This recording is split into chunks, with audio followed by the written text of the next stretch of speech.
Hi, my name is Munim Yasir. I'm from Year 2 CC Group 1 and this is my Essay 2 walkthrough video for my first artifact, a data visualization dashboard built using Microsoft Power BI. For this project, I used the WHO life expectancy dataset which I downloaded from Kaggle. This dataset contains health information from 193 countries covering the years 2000 to 2015, including common columns like life expectancy, GDP, adult mortality, alcohol consumption, and disease statistics. I choose this dataset because global health is a topic and I find genuinely interesting, and I wanted to explore whether wealthier countries actually live longer. Let me walk through you everything I built. Here is my completed Power BI dashboard. You can see I have built 5 different visuals on one page. Each one tells a different part of the story about global health. I will now go through each visual one by one and explain what it shows and why I chose it. So the first one is bar chart. The first visual is the bar chart showing life expectancy by country. I put the country in y-axis and life expectancy in x-axis. You can immediately see Japan, Switzerland, and Iceland at the top with the highest life expectancy, all above 80 years. At the other end, the scale developing nations in Africa score significantly lower. I chose a bar chart for this visual because when you are comparing values across many different categories, in this case countries, a bar chart makes it very easy to see which one is higher and which are lower at a glance. This was the first visual I built and it immediately showed me there is a huge gap between the healthiest and least healthy country in the world. Visual 2, line chart. So the second visual is a line chart which tracks how life expectancy has changed over time. I put year on the x-axis and life expectancy on y-axis. You can see a clear upward trend from the year 2000 all the way to 2015, which tells us that globally life expectancy has been steadily improving over this 15-year period. I chose a line chart here because the line charts are the best way to show trends over time. They make it easy to see whether something is going up, going down, or staying flat. This visual was interesting because even though there is clearly overall improvement, the rate of improvement slows down slightly towards 2015, which could suggest that gains are becoming harder to achieve at a global level. So the visual 3 is the donut chart. The third visual is the donut chart comparing life expectancy between developing and undeveloped, between developed countries, developing and developed countries. The blue section represent developing countries and the darker section represent developed countries. You can clearly see that developed countries have a significantly higher life expectancy, even though they represent a smaller portion of the dataset. I choose a donut chart here because I wanted to show a part to whole comparison, how the two groups compare as a proportion of the total. This was one of the most striking findings in my entire dashboard. So the visual 4 is a KPI card. So the fourth visual is KPI card, which displays sum of life expectancy across the entire data set.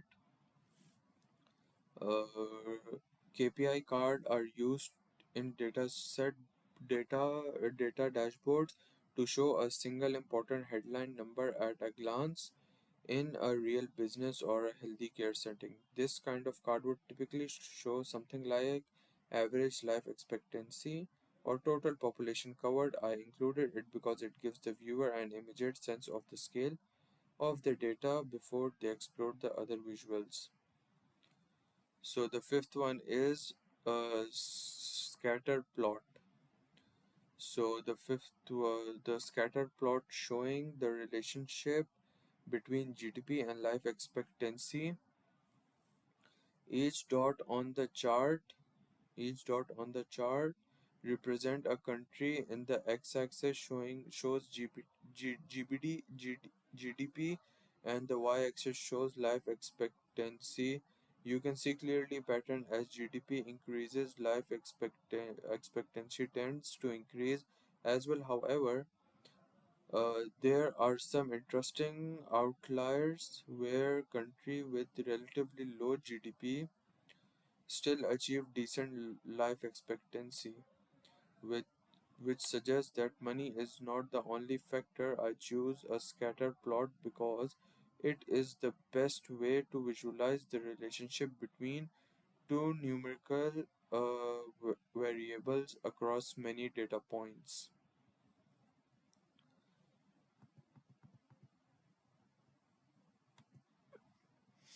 Reflection and closing. Overall, I am really pleased with how this dashboard turned out. It successfully tells a story about global health inequality and the link between wealth and life expectancy. The main limitation is that the data only goes up to 2015, so it does not capture the impact of COVID-19 or more recent developments. If I were to develop this further, I would connect it to a live data source so it updates automatically, and I would add interactive slicers so users can filter by region or income group. Thank you so much for watching. I hope you liked my presentation.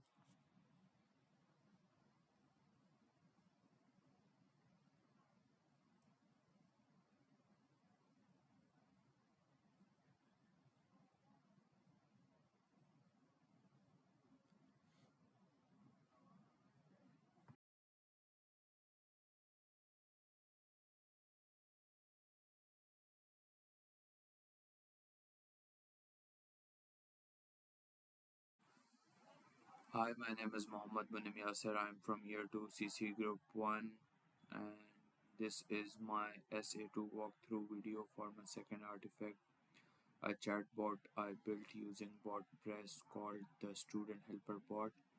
I chose to build a student support bot. I chose to build a student support chatbot because I wanted to create something genuinely useful. Students often have quick questions about university services but don't always want to wait for an email, reply, or search through a website. A chatbot solves this problem by giving instant answers.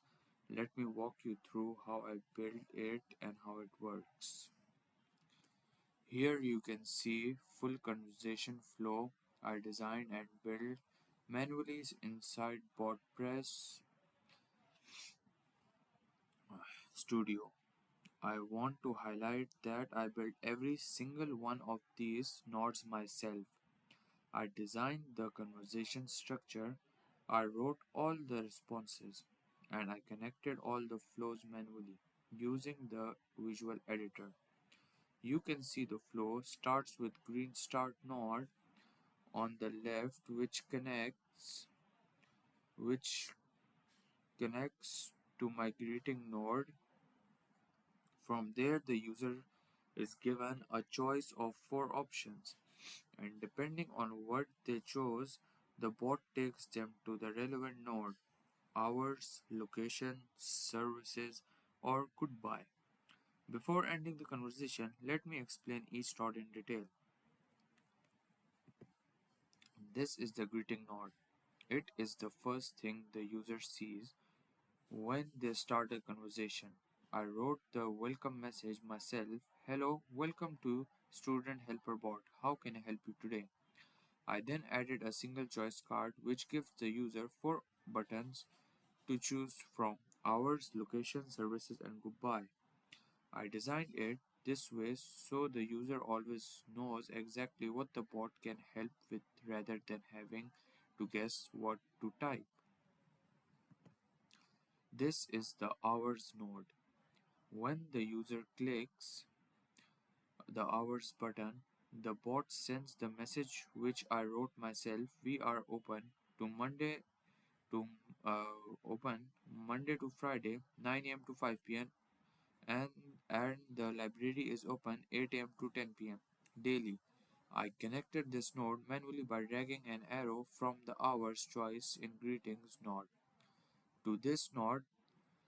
This shows that I designed and built the conversation path myself rather than relying on AI to do it automatically.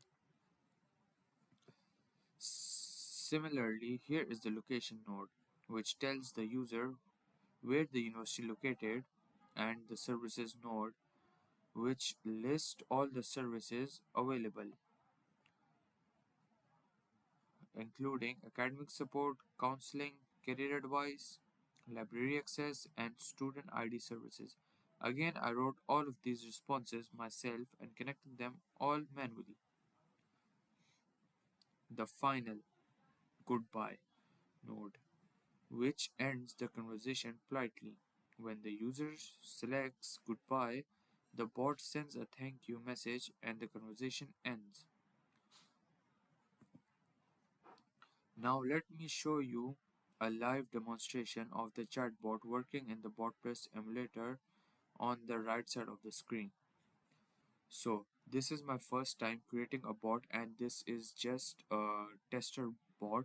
So there might be any minor problem with it, but I'll still work on it and I'm sure I'll publish it soon on some website for the university. So we're gonna start with the bot. As per I mentioned, it's just a testing bot, so there will be some minor issues. So I sent a text hi, and here is the first thing I told you. It welcomes you and tells and gives you four options what you want to choose from. So I'll just make a choice, hours. So here it is giving me an error because there is some issue with the single choice which I did, which I will change. So here, so you have to ask him three times because it's just a tester and it's not properly functional, but it still works properly, but not in your single text. So we are open till Monday to Friday, that's the hours. Then we're just gonna go for the location.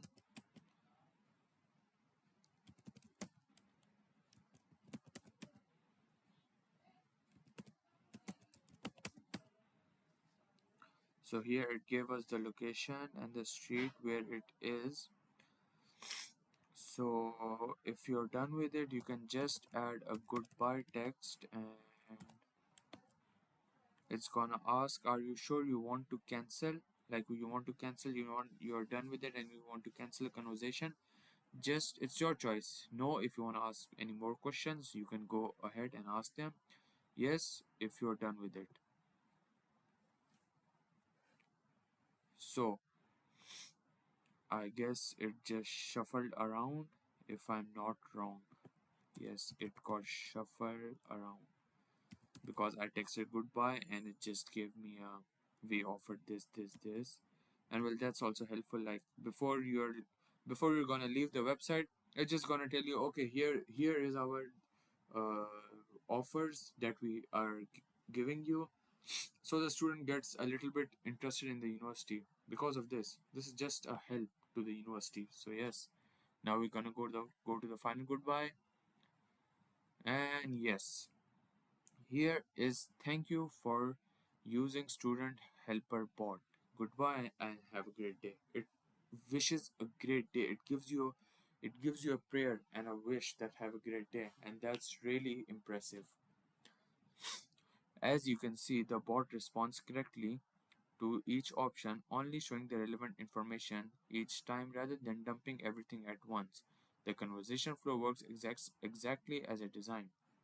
So I designed it exactly how it should work, but maybe the bot is confused or something, or it has a other language of it. That's why it's like doing this thing. So I'm gonna fix it as soon as possible. And reflection and closing. Overall, I am really happy with how this chatbot turned out. The main strength is that it is structured and easy to use. The user always knows what options they have. The main weaknesses is that it is currently only handles 4 topics, and it also disturbs me when I have to ask it again and again. So this also need a change, which will be done. So the main weakness I've told you, if